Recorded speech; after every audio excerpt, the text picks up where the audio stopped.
ನಮಸ್ಕಾರ. ನಾನು ನಿಮ್ಮ ಲಕ್ಷ್ಮೀ ಹೆಬ್ಬಾಳ್ಕರ್ ಮಾತಾಡ್ತೀನಿ. ಇವತ್ತಿಗೆ ಕರ್ನಾಟಕ ರಾಜ್ಯ ಸರ್ಕಾರದ ಮಹತ್ವಾಕಾಂಕ್ಷೆಯ ಯೋಜನೆಯಾದಂತಹ ಗೃಹಲಕ್ಷ್ಮಿಯನ್ನ ಜಾರಿಗೆ ತಂದು 1 ವರ್ಷ ಆಯಿತು. ಈ ಸಂದರ್ಭದಲ್ಲಿ ಕುಟುಂಬದ ಎಲ್ಲ ಯಜಮಾನಿಗಳಿಗೆ, ನನ್ನ ಗೃಹಲಕ್ಷ್ಮಿಗಳಿಗೆ ನಾನು ಹಾರ್ದಿಕ ಶುಭಾಶಯಗಳನ್ನ ಮತ್ತು ಅಭಿನಂದನೆಯನ್ನು ಸಲ್ಲಿಸ್ತೀನಿ. ಇಲ್ಲಿಯವರೆಗೆ ಗೃಹಲಕ್ಷ್ಮಿಯು ತಮ್ಮ ಜೀವನದಲ್ಲಿ ಏನೆಲ್ಲ ಬದಲಾವಣೆಯನ್ನ ಈ 1 ವರ್ಷದಲ್ಲಿ ತಂದಿದೆ, ಈ ಬದಲಾವಣೆಯನ್ನ ಬನ್ನಿ ನಮ್ಮೊಂದಿಗೆ ಹಂಚಿಕೊಳ್ಳಿ. ರೀಲ್ಸ್ ಮಾಡೋದ್ರ ಮುಖಾಂತರ ಯೂಟ್ಯೂಬ್ ನಲ್ಲಿ ಹಂಚಿಕೊಳ್ಳಿ.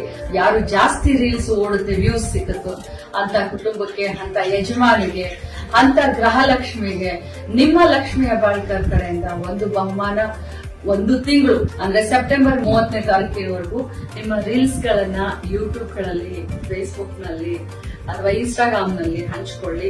ಜಾಸ್ತಿ ವ್ಯೂ ಸಿಕ್ಕಂತ ರೀಲ್ಸ್ ಮಾಡಿದಂತವರಿಗೆ ನನ್ನ ಕಡೆಯಿಂದ ವೈಯಕ್ತಿಕವಾಗಿ ಒಂದು ಬಹುಮಾನವನ್ನ ಕೊಡ್ತೀನಿ.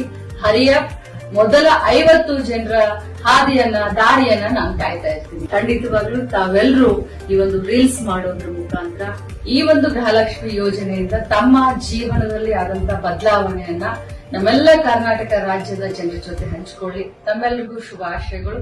ನಮಸ್ಕಾರ. ಎಲ್ಲರಿಗೂ ಒಳ್ಳೆಯದ.